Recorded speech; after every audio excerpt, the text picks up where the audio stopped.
ಒಂದು ತಿಂಗಳ ಬಳಿಕ ಪ್ರಜ್ವಲ್ ಫೈನಲಿ ಅರೆಸ್ಟ್ ಆದ್ರು. ನಿನ್ನೆ ರಾತ್ರಿಯಿಂದ ಅರೆಸ್ಟ್ ಆಗಿ ವಿಚಾರಣೆಗೆಲ್ಲ ಇತ್ತು. ಈಗ ಮೆಡಿಕಲ್ ಟೆಸ್ಟ್ ಮುಕ್ತಾಯ ಮಾಡ್ತಾ ಇದ್ದಾರೆ ಬೋರಿಂಗ್ ಆಸ್ಪತ್ರೆಯಲ್ಲಿ. ಕೆಲವೇ ಕ್ಷಣಗಳಲ್ಲಿ ಕೋರ್ಟ್ಗೆ ಪ್ರಜ್ವಲ್ ಅವ್ರನ್ನ ಹಾಜರುಪಡಿಸ್ತಾರೆ.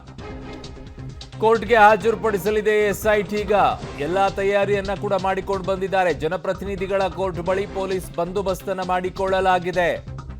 ಬೋರಿಂಗ್ ಆಸ್ಪತ್ರೆಯಲ್ಲಿ ಪ್ರಜ್ವಲ್ ಮೆಡಿಕಲ್ ಟೆಸ್ಟ್ ಮುಕ್ತಾಯವಾಗಿದೆ.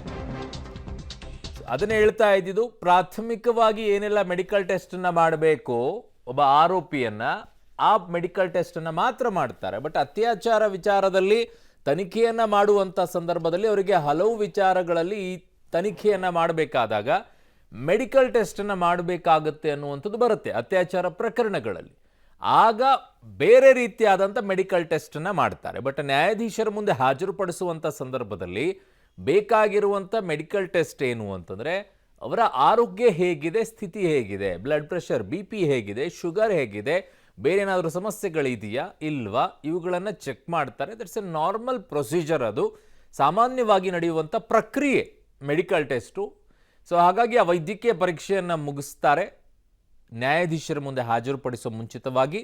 ಅದು ಈಗ ಬಹುತೇಕವಾಗಿ ಮುಕ್ತಾಯವಾಗಿದೆ ಬೋರಿಂಗ್ ಆಸ್ಪತ್ರೆಯಲ್ಲಿ.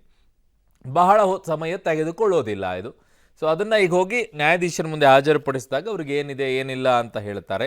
ಕಾರಣ ಇಷ್ಟೇ, ನೇರವಾಗಿ ನ್ಯಾಯಾಧೀಶರ ಮುಂದೆ ಹೋದಂಥ ಸಂದರ್ಭದಲ್ಲಿ ನನಗೆ ಆ ಸಮಸ್ಯೆ ಇದೆ, ನನಗೆ ಈ ಸಮಸ್ಯೆ ಇದೆ, ಎಲ್ಲವೂ ಕೂಡ ಇರುತ್ತೆ ಅಲ್ಲ. ಹಾಗಾಗಿ ಅದು ಯಾವುದೂ ಕೂಡ ಆಗಬಾರ್ದು ಅನ್ನೋ ದೃಷ್ಟಿಯಿಂದಾಗಿ ಮೊದಲನೇದಾಗಿ ಅವರ ಟೆಸ್ಟನ್ನು ಮಾಡ್ಕೊಂಡು ಹೋಗ್ತಾರೆ. ಏನಾದರೂ ವೇರಿಯೇಷನ್ ಆಗುತ್ತಾ ಅಂತ ಹೇಳಿ. ನ್ಯಾಯಾಂಗ ಬಂಧನಕ್ಕೆ ಕೊಡುವಂಥ ಸಂದರ್ಭದಲ್ಲಿ, ಅಂದರೆ ಜೈಲಿಗೆ ಕಳಿಸ್ಬೇಕಾದಾಗ, ಅವಾಗ ಮತ್ತೊಂದು ರೀತಿಯಾದಂಥ ಟೆಸ್ಟನ್ನು ಮಾಡಿಕೊಳ್ತಾರೆ ಜೈಲಿನಲ್ಲಿ. ಅಲ್ಲೂ ಕೂಡ ವೈದ್ಯಕೀಯ ಸಿಬ್ಬಂದಿಗಳು ಇರ್ತಾರೆ, ಅದು ಅಲ್ಲೇ ನಡೆಯುತ್ತೆ.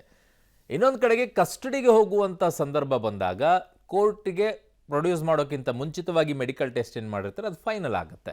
ಸೊ ಹಾಗಾಗಿ ಇವತ್ತು ಅವರನ್ನು SIT ಕಸ್ಟಡಿಗೆ ಕೊಡ್ತಾರಾ, ನ್ಯಾಯಾಂಗ ಬಂಧನಕ್ಕೆ ಕೊಡ್ತಾರಾ ಗೊತ್ತಿಲ್ಲ. ಪ್ರಜ್ವಲ್ ಅವರ ಪರ ವಕೀಲರು ಹೇಳ್ತಾ ಇದ್ದು ನ್ಯಾಯಾಂಗ ಬಂಧನ ಕೊಡಲಿ ಅಂತ ಹೇಳಿ, ಕಾರಣ ಅದು ಬೇಲಿ ಈಸಿ ಆಗುತ್ತೆ. ಈ ಕಡೆಗೆ SIT ಕಸ್ಟಡಿಗೆ ಕೊಟ್ಟಾಗ ವಿಚಾರಣೆಯನ್ನು ಎದುರಿಸಬೇಕಾಗತ್ತೆ. ಬಟ್ ಅವ್ರು ಸಹಕರಿಸ್ತಿದ್ದೀವಿ ಅಂತ ಹೇಳಿದಾರಲ್ವ.